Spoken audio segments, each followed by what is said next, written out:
请主持人赵传。谢谢现场的观众朋友们，谢谢大家。欢迎电视机前的观众朋友走进天津卫视的大型情感节目《爱情保卫战》。今天请到的几位老师是谁？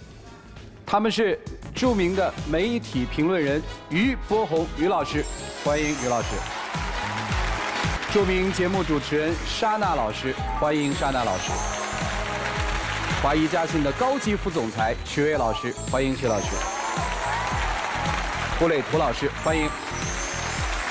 来，接下来的时间，我们一起来分享几位老师的人生智慧，了解一下这对嘉宾的具体情况。各位请看，我们在一起4年了，因为我比他大几岁，所以我可能想的事比他要复杂一些。结婚并没有那么简单。我觉得只要我们俩感情好，什么都可以克服，没有他说的那么可怕。我近期更换了工作，而且收入也低了很多。他之前的工作天天喝酒，喝完酒丢3落4，所以我才想让他换工作的。我现在只想让他多理解下生活的艰辛，他都不理解。爱情战胜得了生活中的琐碎吗？掌声请出这对情侣，掌声有请。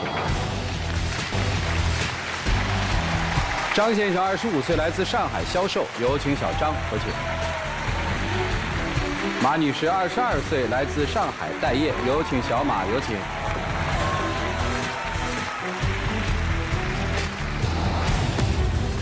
欢迎两位啊！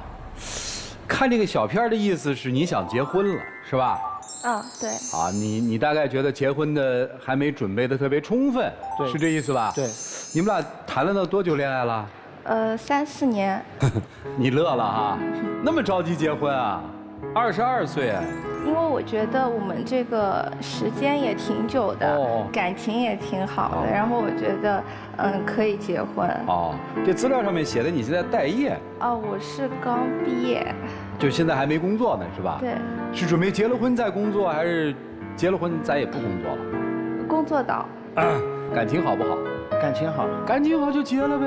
关键我们现在最大的问题就是去年我们因为婚房闹过不开心。这个不开心到多大程度呢？吵到分手了。我们听听这个婚房什么样的问题就闹到分手啊？事情是这样的，因为我们家现在其实是有房的，但是比较远一点房子也不算太大。然后呢，他们家觉得住得近一点会比较好，所以说想在他们家的附近，车程在20分钟左右买一套房子结婚用。但是现在碰到最大的问题就是，一下子如果买这么一套房子的话，可能经济压力会比较大。所以我们家的意思是，因为家里之后会有一套老房子要动迁，动迁以后把这个钱怼出来，然后再去买一套新的房子当婚房。对，但是这个周期可能比较久，然后女方那边就有点意见。后来怎么达成了共识了呢？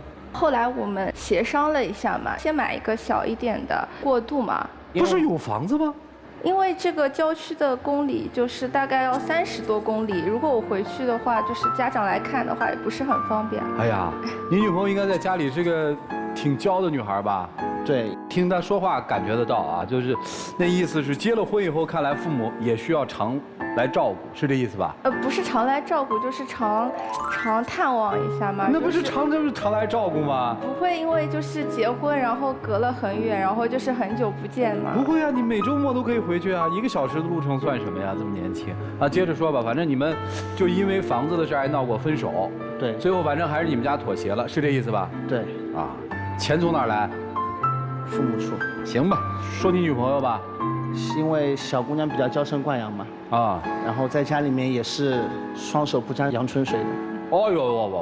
像我们平时出去旅游回来，去个1周左右，飞机到家里已经很晚了，她也不会想着帮忙把衣服放进洗衣机一起洗一洗或者理一理。会用洗衣机吗？不是会用还是不会用啊？我真的不会。是不会。那做饭什么就别提了是吧？对，然后我做饭。不过他是心血来潮，因为现在就是网络很发达嘛。他可能网上看到一些很简单的菜谱，他也突然想吃，他就会自己很开心的烧点菜。但是，我吃完以后面临的就是衣橱房间的脏碗、脏锅子，还有就是灶台都是油。哦，我明白了，就是他们说的那种，做完之后那厨房就像被轰炸过一样。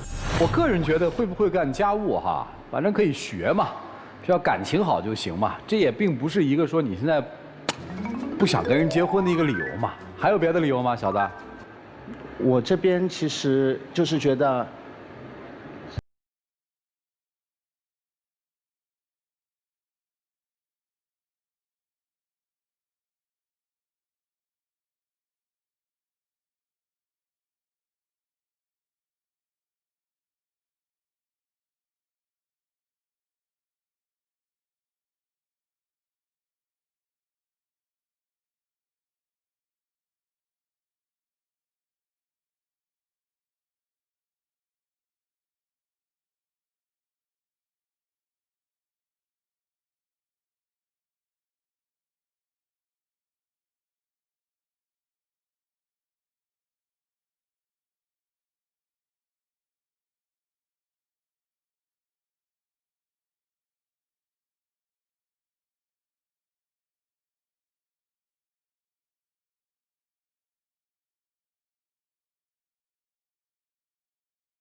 是准确，因为我喝酒才掉的。行吧，反正你这个爱喝酒这习惯这么年轻哈，稍微克制一下吧。我听来听去也没什么呀，这都不是不结婚的理由啊。我觉得他没有他说的这么想结婚。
至少要1年的时间。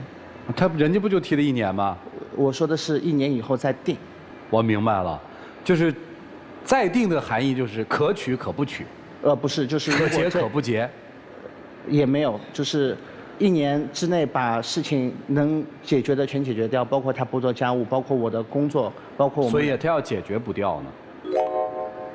只能再看了。你看吧，就是可结可不结嘛。所以咱们坦诚的说嘛，现在结婚这种压力，女生你知道吗？我觉得就是结婚没有他想的那么复杂。不，你直接的回答我，这跟复不复杂没关系。就也许这个男生现在最大的坎儿就是没有取你的钱。我说的是也许啊。可以结啊，为什么不能结？婚礼还要不要？那就结了以后再等嘛，就大家一起努力嘛，再等嘛。你的意思其实我要的不是这些，是吧？我们可以先结完婚以后再来补这些，这行吗？这个我觉得是对他的不负责任。你觉得这是不负责任吗？不是啊。对啊。家里方面可能会觉得，既然你结婚了，就一定要把酒水一起办掉。啊，好吧，我再问一个啊，你有没有想过，在你过去的人生规划当中，你觉得你在什么年龄结婚是比较合适的？想过，27岁左右。你当时描绘的你爱人的样子、媳妇儿的样子吧，是什么样的？我希望找一个理性顾家一点的。他完全不是哦。对，我知道。他既不理性，现在看他也不顾家，他只是愿意宅在家里，是不是？嗯。你不害怕1年以后他的冲动没了，不跟你结婚了吗？你什么东西都准备好了。怕。那怎么办？没想过。女生有没有觉得说这个其实是男生不娶你的一种借口？会觉得。然后你觉得一个女人就这么天天闹着让一个男人娶她，你觉得有意思吗？我没有天天闹，我只是觉得，感情到了，那既然你也对我做过这样的承诺，那为什么你不去实施这个承诺呢？这不是应该他主动说我要娶你吗？我绷不住了，我得把你娶回家啊，那才行啊。为什么是你说呢？觉得有意思吗？可能没什么意思吧。如果分开，你们双方彼此能接受吗？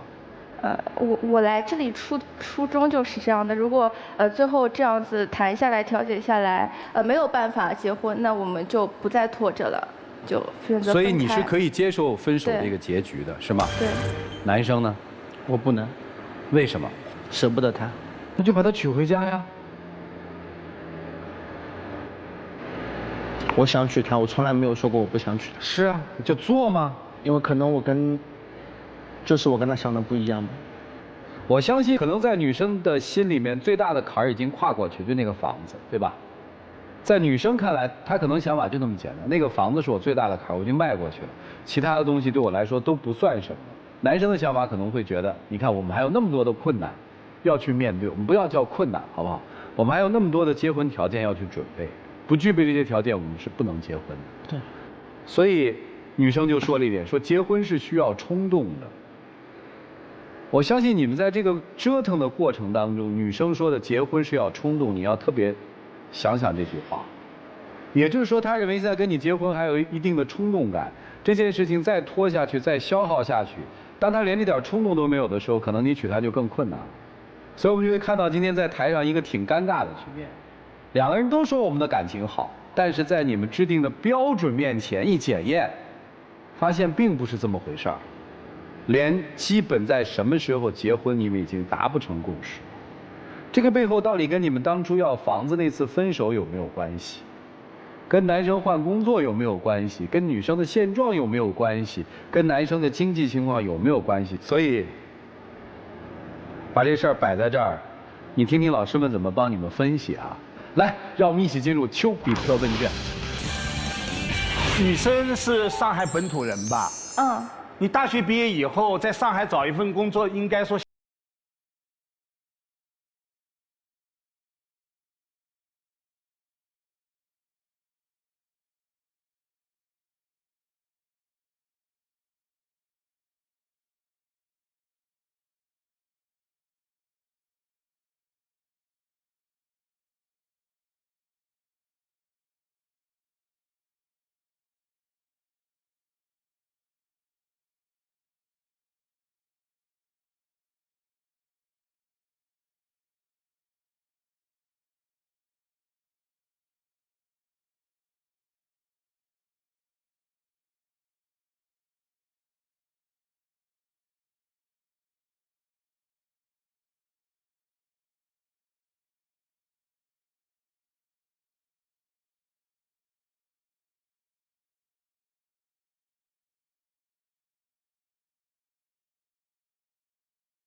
沙大老师，结婚这件事儿，就是感情的试金石。你们两个人到底是爱自己更多，还是爱对方更多？用这个试金石一试，就立马见真形。小张，你说他像洋娃娃一样可爱，对吧？对。你喜欢他的可爱。可是，在谈恋爱的时候，我有可爱就够了，但是要结婚不行，你光有可爱不够。我还要一个贤内助，所以就是大家常说的那句话，你既要负责貌美如花，你也要有赚钱养家的本领。但人不是完美的，你不能想着说我在结婚前把你改造成我完美的那个结婚对象，然后我再娶你。您不能这么干事儿。如果把她改造成你心中那个完美的、能够值得你娶的那个姑娘的时候，你觉得她还嫁你吗？所以在结婚的这个问题上，你就会发现，光有可爱是不够的，你贪心，所以你要改造。你拧巴的地儿在这儿，什么钱呐、房子啊、压力呀，都是借口，因为压根儿这个人离你想要娶的那个结婚的对象是有差距的。谈恋爱的时候是冲动，因为爱谁都控制不住，但是一旦碰到需要你理智的时候，你马上能够理智的下来，你就会考虑去衡量。也许你也在等待，如果出现一个既能貌美如花又能养家的，你一定娶的就不是他了。那对于小马来说，我问你一个事儿，你是不是毕业之后想当全职太太？不是。好，你现在其实是在自我感动，因为大学生觉得毕业之后就嫁给自己大学时谈恋爱的那个男生是一件特别牛的事儿。我曾经也这样想，我觉得大学一毕业就结婚，所有人都会羡慕我，我嫁给了爱情。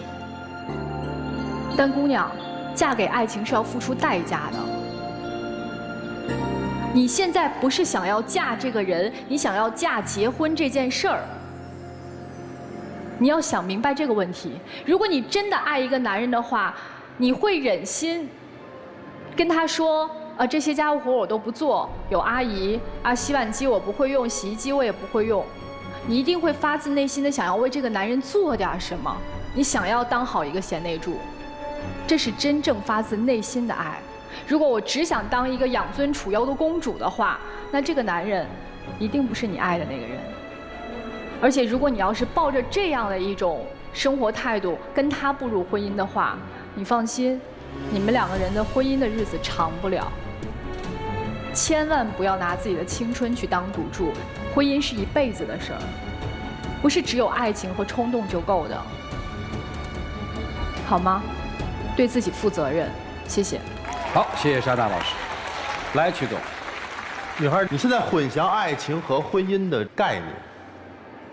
你觉得我冲动我就可以不顾一切，但是你问问你自己，你现在有结婚的能力吗？结婚的第一个能力就是你的判断力。你现在有判断力吗？就包括如同说，为什么我现在跟你结婚你都不答应？你到底爱我不爱？你嘴上说爱，但是为什么不能跟我结婚？不能理解吧？是的，所以你不够了解他呀。这个人你都不太了解，你的判断力都不足够的话，你要跟一个不了解的人结婚吗？过一辈子吗？你现在还是一个孩子呢，你知道吗？就如同你选那个婚房的条件之一，要离家里人近一点，因为经常父母可以探望你。你不用去做家务，你说请阿姨就可以，你甚至于不愿意去学洗衣机按那个钮怎么按，应该做什么，因为你就是一个孩子，孩子不可能结婚的，明白吗？孩子更不可能成为他的妻子。工作生活的能力一定要提高，因为你要做一个独立的女性，明白吗？你现在不是，谈什么婚论什么嫁呀？别看周围人认识了多少年，认识了1年就结婚了，甚至还有认识半年就结婚，很幸福的，但是那不是你。结不结婚的确不以年龄和你们相处时间长短来做一个衡量指标的，一定是你有没有足够的能力去结婚。你不具备，所以千万不要去谈婚论嫁，明白吗？会害了你。而男生呢，你是一个很理性的人，不是婚礼，不是这个房子，而是她根本不是你想象当中婚姻里那个女人。你试图花1年的时间去改造，可能吗？不可能，因为你也知道，因为1年之后你也不是要跟她结婚，而是1年之后看能不能改造成你心目中的那个人。如果不能，还继续等下去，对吗？所以说，我觉得你们俩这次这个问题问出的很好。结不结婚？不结婚就可以离开。结不结婚？不结婚，那我还要在一起，我舍不得你。面对真相吧，你们俩不适合走在一起，走进婚姻。爱情可能是谈一段是可以的，但是通过谈的这段时间，认识到我真正是需要一个什么样的女人或者男人在一起过一辈子。这是这段爱情给到你们2个人的最好的答案。他不适合你，他也不适合你，就这样。好，谢谢曲总。来，涂老师。其实男生的要求也没那么高，什么貌美如花、挣钱养家，其实挣钱养家你自己可以的啊。他只要求女生是上得厅堂，入得厨房，他老说的是厨房的事儿。你发现你们俩一个最大的不同就在于，女生是结也可以，那不结也可以；男生是结也不可以，不结也不可以，所以你们俩才搅在一块儿。女生是真幼稚。男生是假理性。为什么女生说结也可以，不结也可以？为什么反反复复说结婚是一种冲动？他把冲动当成一种勇敢。你看你们都不敢结，我敢结。而为什么结也可以，不结也可以？基本上对婚姻和事物抱有这种态度的人，是因为他认为，在这件事情当中，我不需要付出多少。我既然付出不了多少，这件事情我就不会太重视，所以结也可以，不结也可以，做也可以，不做也可以。说白了，你就是懒。你是个受过高等教育的人，说明书你看不懂，你就是懒，你懒得去看。如果你连一个说明书都懒得去看，那你就更别提结婚了，有你后悔的。而对于男生来说，我为什么说他是假理性？事实上，他对对方和对自己并不抱有信心，既不对对方变成熟抱有信心，也不对自己能够引导对方变成熟抱有信心。所以呢，他是既想要别人的貌，又想让别人自我蜕变。那个萧伯纳说了一句话，说的恰恰是你们2个人。说世上无非有2种悲剧，第一种悲剧是踌躇满志，第2种悲剧是万念俱灰。所谓的那种没有任何准备的斗志昂扬，其实是一种盲目的自信和勇气，说的就是你。就你不知道前面是什么，你不知道婚姻将来会遇到的是什么。结婚我能，不就结婚吗？谁不行啊？结果你会死得很惨。而对于他来说，他现在满脑子的都是负能量，他想到的都是结婚之后可能会带来的灾难是什么，你却从来没有对这段可能的婚姻抱有信心。你没有信心说我们俩在相处的过程当中，我们能够互相勉励，改变自我，你对这个几乎不抱有信心。所以你们俩到目前为止之所以还纠合在一块儿，就是一个盲目的自信和勇气，一个迟疑不决的贪婪。所以今天其实选择权应该是在男生手上。你要是没有这样的勇气，看到你们将来婚姻的希望，你索性就把实话说出来，你不是我想要的那个他。我对婚姻也不抱有自信。而对于女生来说，你将来无论结或不结婚，你不能太懒呐。其实我为什么没有用很严厉的语气说你，是因为你在场上每次主持人问到你说做家务的事儿，其实你还是怯怯的，你还是不好意思的。你知道懒不是一种好事情，所以你好像不太好意思说。但是你无论将来你是请得起阿姨还是请不起阿姨，你都不能太懒了。懒的结果不是说你做一些事儿还是不做一些事儿，而是一个人懒，他身上的那种气质就让人厌恶。你说一个漂漂亮亮的女生，穿得干干净净，在家里面是那样一团乱糟糟的样子，你说那哪叫过日子呀？所以你将来无论是单身还是结婚，请你变得勤快一点。勤快的人给人带来的气质都是不一样的，好吧？就这样。好，谢谢涂老师。统一结论是两位现在并不适合结婚。分不分手这件事儿，你们回去以后慎重的考虑一下。在我这儿看来，不结婚的理由只有一个：不独立。你也不独立，你也不独立。你们先独立起来，然后再谈结婚的事儿。分不分手那是你们自己的选择，啊，适不适合，其实你们心里比我们都清楚。接下来就一起进入到真情60秒。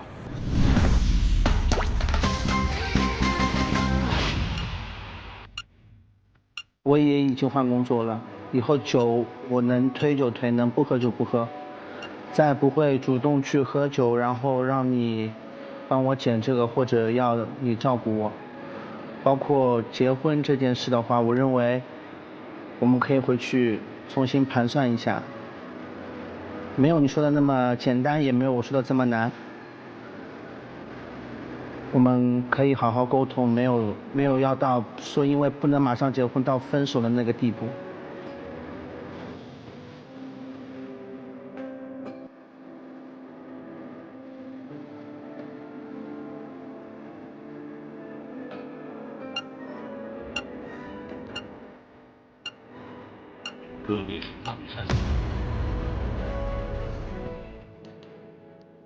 谢谢两位啊，请回。来看看这对年轻人自己的选择是什么，请开门。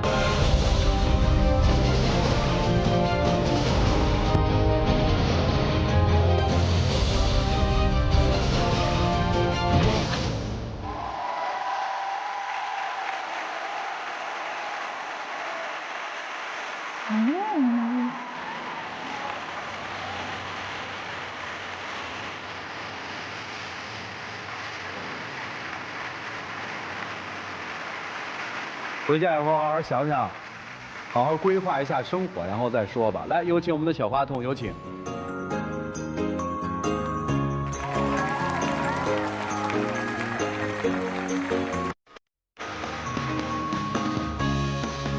来，我们一起见证属于他们的浪漫时刻。各位，请见证。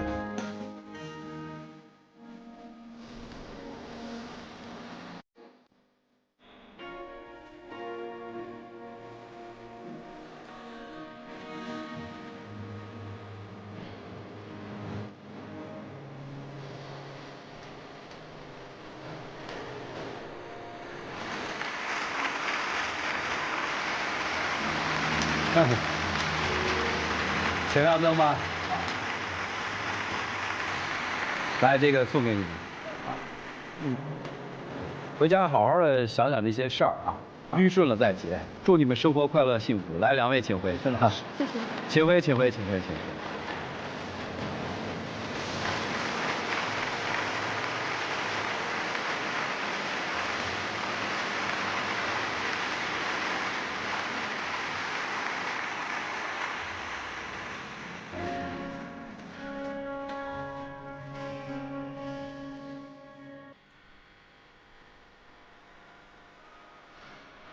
行吧，还是那句话，如果他们今天能够开始人格上能够独立，能够成长起来，他们就会做出一个理性的选择。其实不管是结婚还是分手，只要他们成长了、理性了，我相信对他们来说都是幸福的。来，了解下一句的基本情况，各位请看。我们都结婚30多年了，到现在，他把我们家所有的钱都花光了。我这些都是投资。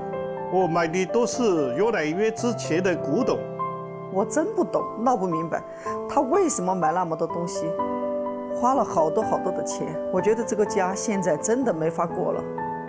我是喜欢这种文化，而且这些东西是应该得到传承的。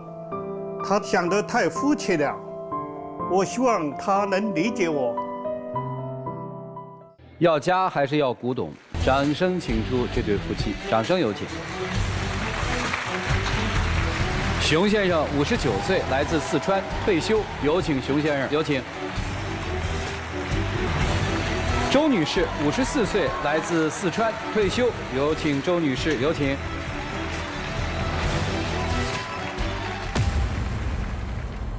欢迎两位啊，今儿是您要来的。嗯。说说，来要解决什么问题吧？那今天主要解决的问题就是，现在他已经都不顾家了。成天只知道买什么古董，不停的买。哦，不停的买。哎，只要看到心仪的，他想尽千方百计，一定要买到手。哪怕是钱不够的话，他可以给朋友借。哦，那今天让我们来我们这儿是要干嘛？今天来到爱情保卫战，主要就是想请专家老师和主持人帮劝一劝他，他到底是要家还是要古董？啊，行，我先问一下啊。您是要家还是要古董啊？两样都要。现在为了买古董借钱是吗？是的。借了多少钱啊？借的也不多，只有几万块钱。哦，只有几万块。家里还有存款吗？他在当家，我不知道。家里还有存款吗？家里哪来的存款？有存款还给别人借钱吗？你想看我们像是现在的人吗？哦，是，不是您管家吗？钱怎么就都没了呢？我说我管家，没有钱我怎么管？刚才您话特别经典，没有钱的家怎么管得下啊？就是，这个大概花多少钱啊？总共投资到有大几十万吧。这个第一次做古董的时候是什么契机啊？第一次是最早开始是喜欢，觉得好看，然后就去买嘛。就开始花家里的钱。那时候您怎么没管呀？当时他还是比较顾家的，也是一个好男人呗，又不抽烟，又不喝酒，家务活什么都做，带孩子啊那些都做。我们出生在60年代，当时家里的条件都不是很好，全靠自己自力更生呀。所以他在90年代初的时候，就停薪留职，做了几年生意，也赚了一些钱，赚了一些，哎，也不是很有钱呗。跟主持人比要差远了。不是您，嘿，特别逗啊！您这还欠着外债，跟我比当然差远了。我家里就多1万块钱，比你有太多钱了，对不对？是，这咱还比啊？哎，当时吧，也买了房啊，哎，也买了些门面啊，什么车啊那些，我们也算是。对，90年代初你就买了房，买了门面。的话也还是。您说没我们有钱，我们谁信呢？真是。哎，比较好过的那是当时。您就说就行了啊，咱不比了，来说。后来他就天天去古玩市场，到处去看到他就手痒了，买，哎，就开始买。买的时候，哎，先是一点一点买。他的意思就是说，买了以后，我想做这个生意。后来前几年吧，他就拿了几件去鉴宝节目鉴宝的专家就给他评，说的这是真品。好呀，这下他就高兴了，因为他买的价跟专家评的价相差了几倍。意思就是有全赚了呗。是，捡到漏了。他听到这个的时候，高兴的不得了了。从此以后，他就是只买不卖，弄得家里到处都是。等于过去是把它当买卖做。哎。通过鉴宝节目发现自己手里有点真品之后，哎，这买卖就没了，就变成纯收藏了。哎，囤货了，是这意思吧？要囤起来了，囤起来可以增值了。啊，囤起来要升值了。以后可以买地球了。这是您给他加的批注是吧？是我跟他加的。现在家里面都堆着您的古董，都堆着古董。啊，挺好，那也是个爱好嘛。古董有那个升值价值嘛。啊，现在您手里面那些东西都升值了吗？升了嘛，都升了就行了。自己说的升值，谁给他出价呀？我说这个可以卖100万，谁给你给？是，等于他买古董就变成了他日常生活的一个主要的生活方式了，是这样吧？对。过去还是有流通的古董在您手里，是这意思吧？现在就变成只进不出，开始囤货了，是这意思吗？是。所以您也不慌是吧？您觉得您手里的东西随便拿一件出来都是钱，是不是这意思？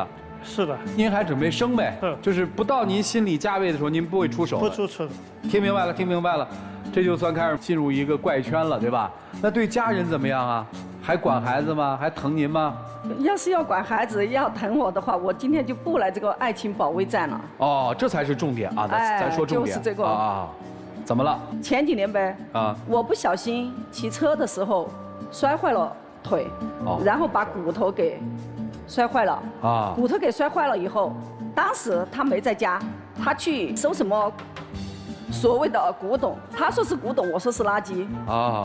他去收去了，我给他打电话，他说他回不来，这里我要等到上医院做手术呀，因为骨头摔坏了的，没办法呀，我只好请朋友帮忙。躺在医院的病床上，那是大冬天，天外面下着雪，我不知道他在哪里。想一想，你生气吗？我在生着病，你在收垃圾，你在收垃圾，往家里排我的天！知道当时爱人腿骨折了吗？知道还不赶紧回来？大雪封山嘛，回不到家嘛。我不是回家照顾你了1个月嘛。照顾归照顾，那是前几天最重要的时候。手术台旁边是谁在照顾我？我买古董也是为了这个家，为了赚钱嘛。为了家，那么干嘛现在欠债呀？货还没出手嘛。你永远都出不了手。哎呀，您现在收了多少件了？藏品有2000件左右嘛。不是，您家房子得多大呀？他以前不是我们家有一套旧房子呗？有一套旧房子，后来就说年龄大了以后，以前的房子是那个楼板房呗。然后我们说年龄大了以后，买了一套小房子准备养老，那么那套大房子，当然要么卖掉，要么租出去。好，他就乘虚而入，就拿来放什么古董，做了些什么博古架来摆在家里面，到处摆满。后来5月2不是汶川地震了吗？汶川地震我们那里也受了影响，然后地震震了下来，摔坏了几件。好，这样他也心疼了，他就把它全部用纸箱，用那个不穿的衣服把它包起来，打上包。打上包以后，他每天做的事你知道是干什么吗？每天他就把包里面的东西翻出来，用什么毛巾擦了又擦，看了又看，然后又放进去，一天周而复始的就干这些事。要么哪里开什么拍卖会，好他就去参加，每一次都不落下的。他不落下，拍回来还是？拍回来，都拍回来。那等于您现在家里的老房子，现在是不是变成他的这个仓库了？变成了他的垃圾屋。不是仓库，您得激励他。您真希望这些都是垃圾啊？我都希望它是垃圾，最好不要买了。宝贝的吧？你是宝，我觉得是垃圾。好，不管是宝还是垃圾，咱们也不懂这个哈。等于家里那套老房子现在就变成了放您那些宝贝的地儿了，是吧？是的。要不然这房子租出去还能挣点钱呀？租出去多少有点钱嘛，我们不欠账了嘛，最起码。对，这倒是心里清楚。所以说，你说管家，我能管得了吗？没有收入的家，我怎么管？确实也管不了。家里面这么紧张的经济情况，您知道吗？知道，了解。这赶紧呢现在不是出手的时候，要等你升职了。他除了买古董这点嗜好，没别的嗜好了？没有别的其他嗜好，就是因为他去买古董了，你看家务什么都不做，什么都不管。我指的嗜好就是类似于像抽烟呐、喝酒啊，没有，打个麻将啊，没有，都没有。那他除了在古董上花钱，他其他地方花钱吗？都不花，特节省吧？自己特节省，舍不得吃，舍不得穿。挺好啊，舍不得到哪里去玩一下也不出去玩，都不去，只要是古董市场，他就是再好远的地方他都要去。那他要生病了，他这个是长效投资，知道您是长效投资。我问您爱人呢，他要生病什么他会花钱吗？生病了他能自己克服，绝对不能上医院去。为啥？不舍得上医院去，要花钱呀，上医院。没有钱呐，都变成垃圾了，钱都变成。那他这么客气啊，就是除了对自己。这样对家里人也这样吗？不给您买吃的，不给您买穿的，您生病不让去医院，也这样吗？不可能给你买，家里面什么都不用买，他的钱全部拿去买所谓的古董，我说的是垃圾。行，你们孩子多大了？孩子30多岁了呗。结婚了吗？已经结婚了，不管了，孩子不用管了。孩子不用管了。结婚那时候家里有钱吗？结婚的时候家里我肯定自己还是多少有一点。您是私房钱呗？有啊，多少有一点。肯定孩子结婚的时候花钱呀。懂了，就是您爱人1分钱没出是吧？他拿什么来啊？他不可能去丈母娘家给彩礼的时候，他提个古董去呗？可以。人家要不要你的？也不可能呗。古董是有一个经济价值，是，您倒有个历史价值，有个文化价值。啊，这个我们都知道啊，这些价值我们都知道。可是您不能让夫人天天就这样过日子吧？以后我的古董沈老师卖掉就家庭就好。您的意思就是现在您的古董是卖不掉的，对吧？卖得掉，那就卖呀。我不想卖，2000多件呢。不想卖，我心中的梦想就是搞一个私人那个博物馆，把这个东西传承下去。不是，那您得有钱呢。慢慢来嘛。从哪儿来钱呢？天上掉馅饼呗。啊，你怎么整啊？古董传下去嘛，传下去要传给谁呀？传给我的孙子嘛。行吧，那您也得保重身体，有病得看病啊，也得吃药啊。小问题吧。啊，好吧，倒是有追求了。那怎么着啊？我看也说不动啊。所以说，我就要想请专家帮助他改一改呗。来吧，4位老师，让我们一起进入丘比特问卷。熊先生刚才再三说妻子不懂古董，我不知道你懂多少古董，你有没有这方面的专业知识？我有师傅带的。你的师傅又懂多少？他家里都是几千件古董。这个古董只能自己说它是古董，收藏古董也好，买卖古董也好，他真的。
我对古董不是特别了解，但是我有家人也在这个收藏古董这条路上走了一些弯路。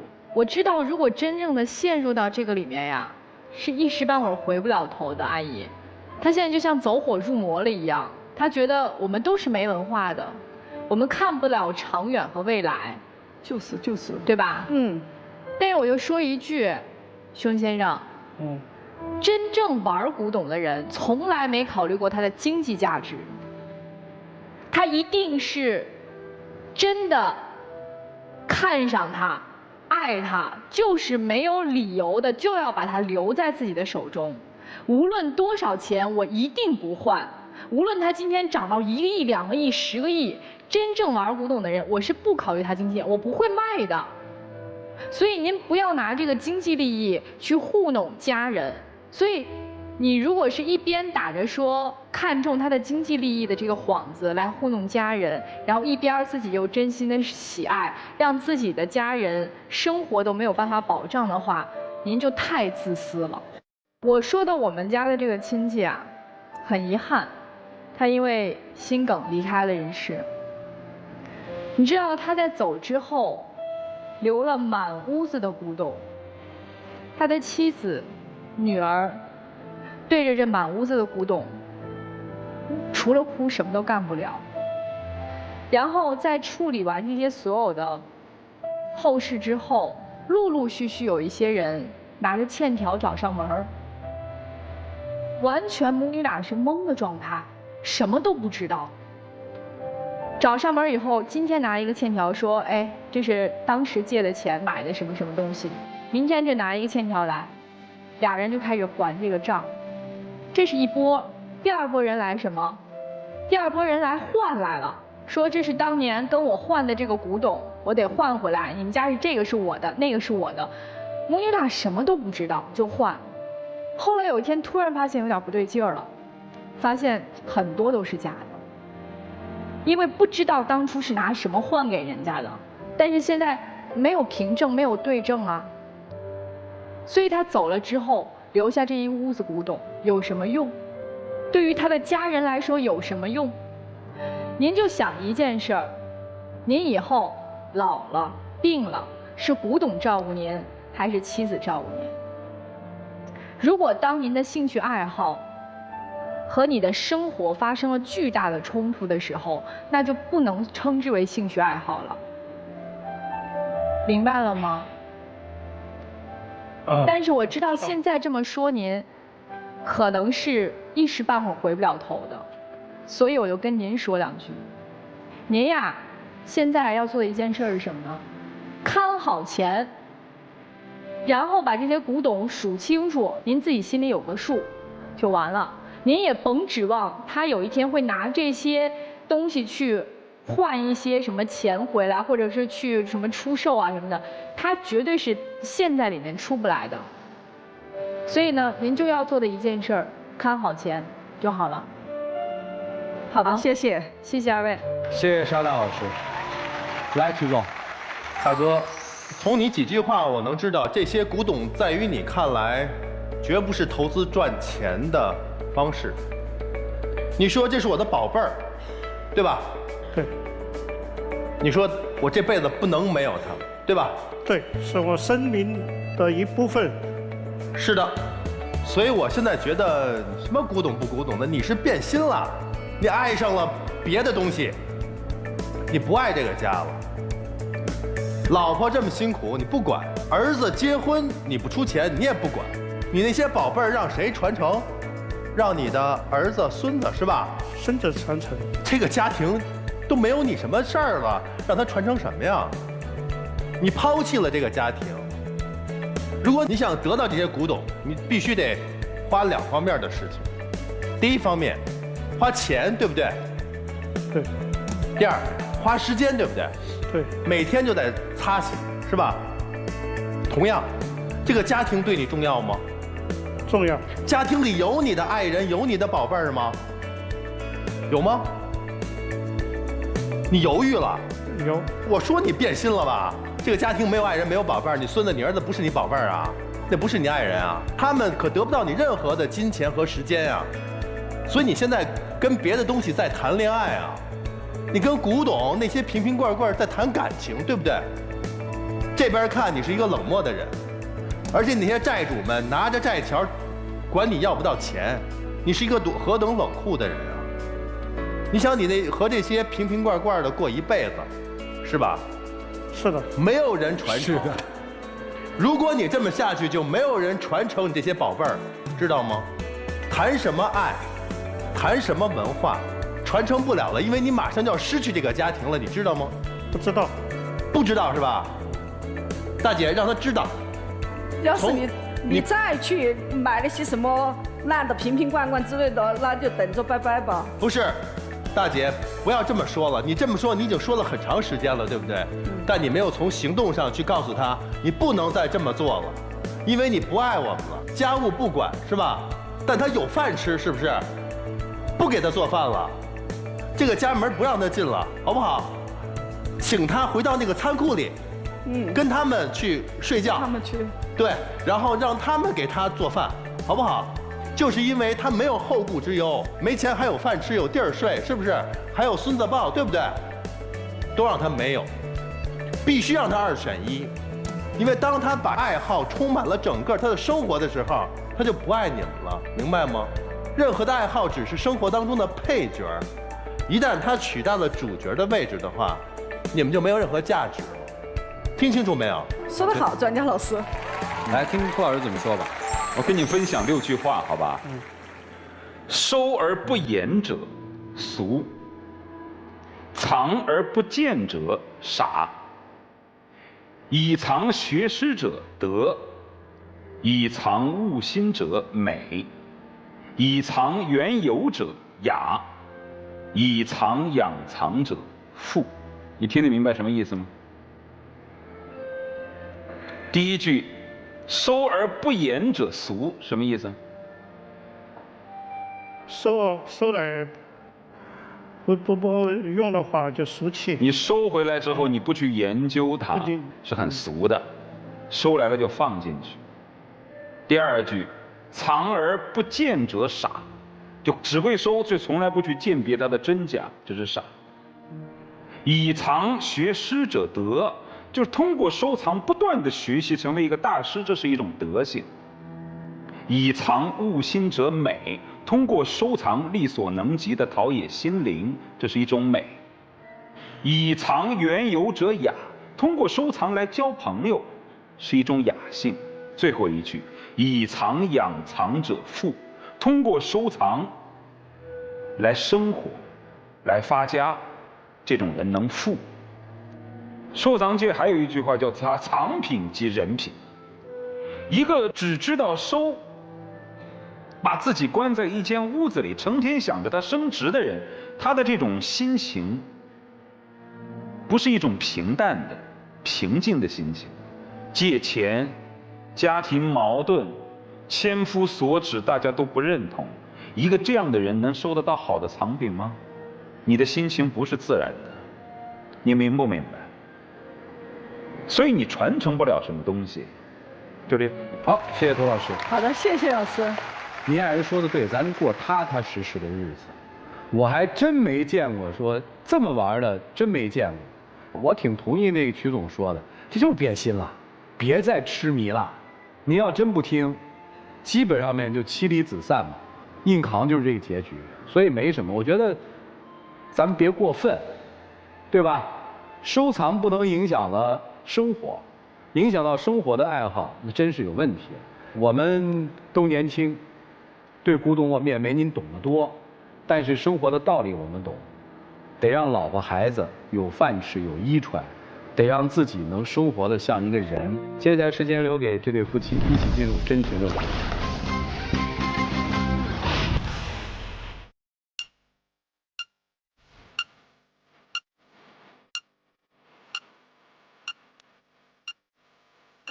老婆，以后我可以少买点古董，都为了这个家，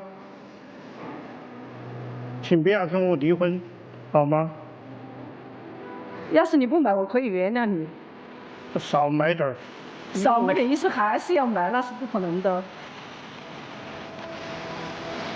因为我喜欢这个东西。喜欢要有能力，你有能力吗？我少买了，尽量少买。还要少买，怎么少？少到什么程度？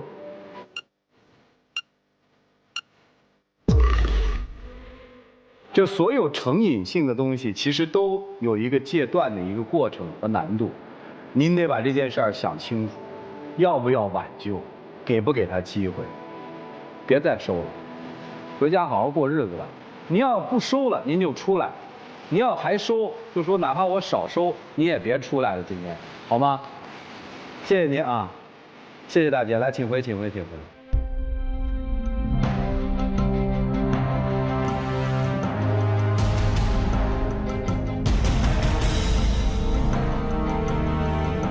来，请关门。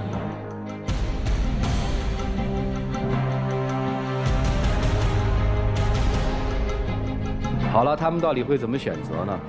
这位大哥会不会放弃这爱好出来挽回家庭呢？请开门。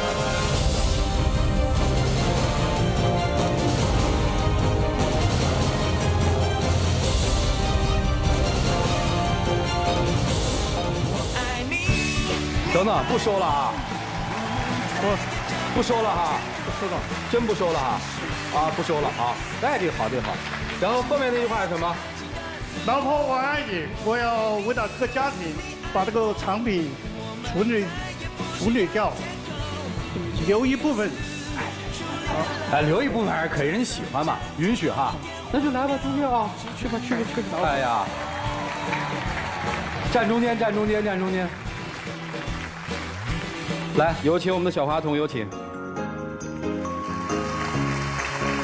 能说到做到吗，大哥？做到。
是生活的。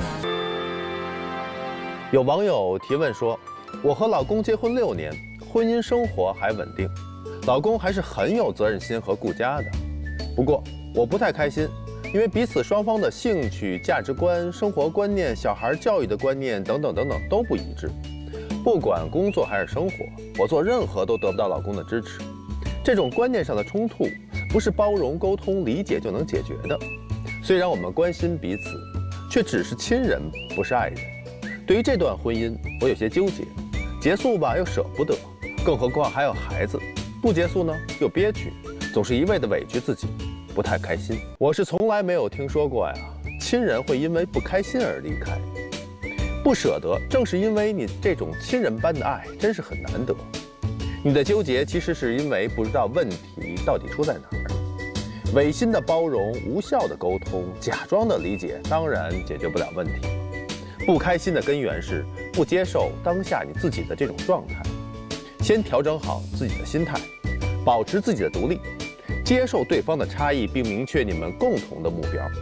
遇到问题，不要轻易的上升为三观不合，积极的去做沟通，这才是解决你们问题的关键。我们节目组的唯一官方报名热线是0223606301，有情感困惑的观众朋友可来电报名，我们不收取任何费用，小心被骗。再一次的谢谢现场以及电视机前观众朋友的收看和陪伴，我们下期节目再见，谢谢大家。